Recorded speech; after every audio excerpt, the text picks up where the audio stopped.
What is up, everybody? I am the Aging Gamer. You can call me Tag, and this is DIY with Tag. And today I'm bringing you a way to beat Old Man Winter and have some fun. We're putting up an outdoor ice rink, a backyard ice rink. All the supplies here behind me, some of the boards and so forth. You see some pictures of all the supplies you'll need to find it listed below. And I'm going to take you through how to build a very own ice rink of yours in your yard and show you how to do it without breaking the bank, and show you how to do it without beating up your grass as well. I know most people, that's their concern, you're going to ruin the yard. I can tell you for certain it does not. I've done it 3 years in a row with no problem. So I'm going to take you through step by step. I'll do my best to include everything that I can to make sure you're successful with it, so that you and your kids can have a great time all winter and stop getting those winter blues. So hang tight with me and see how it goes. Alright gang, so here you'll see some of the equipment, some of the boards and everything we're going to use to make this happen. So we've got 2 by 12s of varying lengths to make the size that we wanted. So mostly 10 footers and 12 footers, and a few sections of 6 footers that you see there. Our hockey rink ends up at 42 by 30, so it's not regulation ice or whatever, but that's what that is. And then we've got some of our braces, so these will go in between where the 2 by 12s meet, so you'll see that. These are our corner braces, and then these are our anchors. These here are our anchors, so these will be anchored up against the boards and then into the ground. So that's what anchors all around the edging of the ice rink, so you'll see that.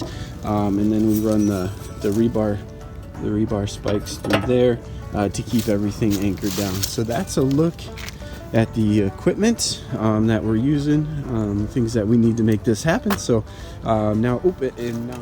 All right, y'all, so there is the layout of the 2 by 12s.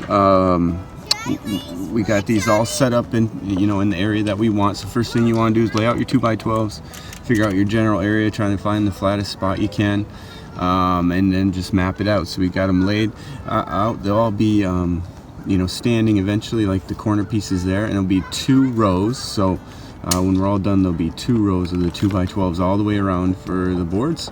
So I'll show you the process of setting those up and getting them braced properly, and then we'll talk about how to save that grass. Alright gang, so now that we have it all mapped out, we're ready to start piecing it together, and I want to just show you the different ways that we're going to brace this structure together, this hockey rink structure together. So the first one is our corner brace. So we're going to screw this in at each corner to brace the corners. Just using 1 1/8 screws. We're just screwing these in to brace those corners. And then we have between each 2 by 12 where they meet, we put this in between each one, like so. So you screw half of it in to the one 2 by 12, the other half into the other 2 by 12. Again, just keeping it nice and braced and strong. When that ice freezes, it's strong. So it's gonna try to push these boards, move these boards. So we use these in between each of the 2 by 12s to brace there. And then probably the most important piece is the anchors that we're going to drive into the ground. So we drive these anchors into the ground and then screw directly to the 2 by 12 and run the rebar through the hole there to brace it as well. So I'll show you that from a distance here real quick, how we do that. And we'll end up driving that all the way through into the ground as well, and that'll support the boards all the way around for when that ice starts forming, starts pushing and moving on these boards. So keep it nice and steady, nice and strong throughout the winter. All right, gang, there it is. We got all the gear in the wheelbarrow. It looks like a lot of work, but it really goes pretty quick once you have it all mapped out. So we got all the braces in here, we got the stakes in here, everything's ready to rock and roll. So we'll show you the process. I'll do a little time lapse of the whole thing and stop a few points along the way, show you some stuff. Here we go, let the fun begin.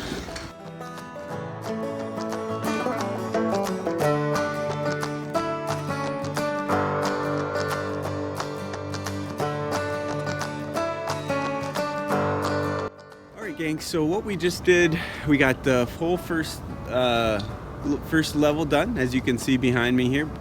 So what you saw us doing briefly in the video there was running a rope from one corner to the other, making sure that it's square. So you want that rope to stretch the same, or be the same length from one corner to the other on each angle. So we were just kind of checking the squareness of the rink and once we got the first level down. So next step is we're going to put the braces in that go into the ground with the rebar stakes. That's what's going to hold it strength-wise when that ice freezes up, and keeps it rock solid there. And then we'll put our second level on it.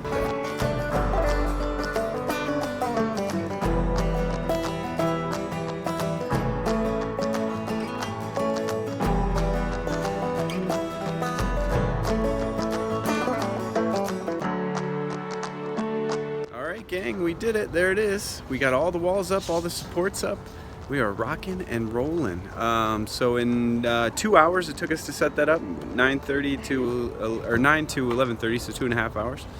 Get it all set up. So next step is, as far as grass protection goes, we're gonna throw down some grass seed for the spring, which I do in the yard anyways. And then, but make sure you get all your leaves up. Don't leave any leaves up. And do it, put your liner down at the driest time of the year. You don't want to do it right after it rains, and you don't want any snow under your liner. So those are a couple tips. And then a white liner works best for not destroying your grass. You definitely don't want clear, and you don't want black. So a white liner protects the grass the best, and you want it dry underneath, no snow, no leaves, and then you can be certain your grass is going to look great in the spring. So stay tuned, that'll be next. All right, so here's a closer look at all the supports along the outside of the hockey rink. One end, our ground slopes down, so one end of the hockey rink is about 6 inches lower than the other end. So we have more support down on this end, just because that's where the deeper ice is going to be, the more water. But that's a look at how all the finished supports are. We got them screwed in there. I made a mistake earlier. I think I said 1 1/8 inch. We used 1 1/4 inch screws to secure everything, both the supports that are holding top and bottom boards together, as well as the supports into the ground there. So there's a closer look at them, guys. Next step is the liner. Guys, today is the day we're gonna get that liner on. We'll be skating in no time. Here's a look at the name of the liner that we use. I'll show you some places online that you can find it. And then we use the, as you'll see in the video here, we're gonna use these clips to hold it in place. I just keep those on throughout the winter, but for the wind factor. But certainly once the ice and the water is in there, it holds it in place otherwise. So you'll see a little video of us getting that set on there, and then I'll show you the finished product. All right, gang. It's starting to feel a lot like Christmas. We got the sweater going. You see the rink behind me. Now we'll do a speed up video of the liner getting put on, and then next step we'll be filling her up.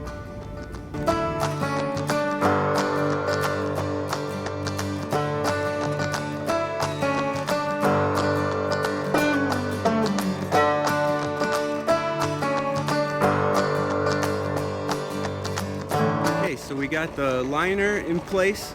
Now we're just gonna give it room on all the edges so when it starts to fill up that it has some slack. So you're gonna tuck excess tarp inside the ice rink so that as it fills up, it doesn't pull too tight and rip it. So we're gonna give it a lot of extra tarp all the way around the edges, but especially the deep edges, which is this side for us. Because it's going to need that extra. So we're going to give it a little bit extra so it doesn't pull too much tension and rip our tarp.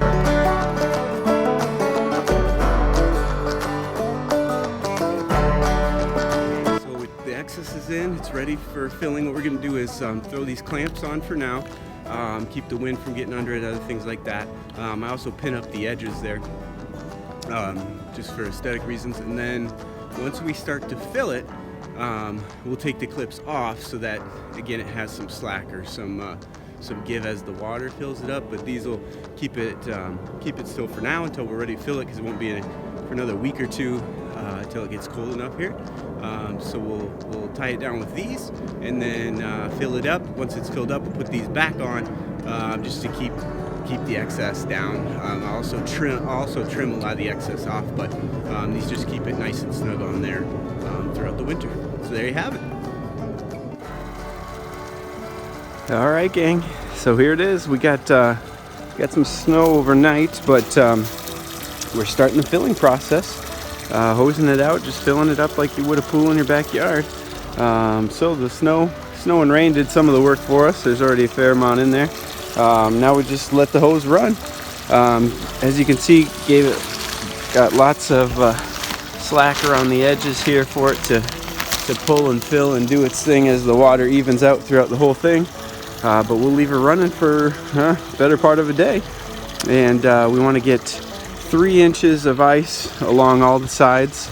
3 inches seems to be about the magic number to keep it frozen all winter long, even on some of the warmer, slushier days. So we usually shoot for a goal of 3 inches deep in each of the corners. Once each corner's got 3 inches and along the boards, then we know we're in good shape. So stay tuned. There it is, gang. The finished product. The ice rink is done. Kids are skating. Another winter on the rink. Thanks for joining me. Hope you learned something. We'll see you next time.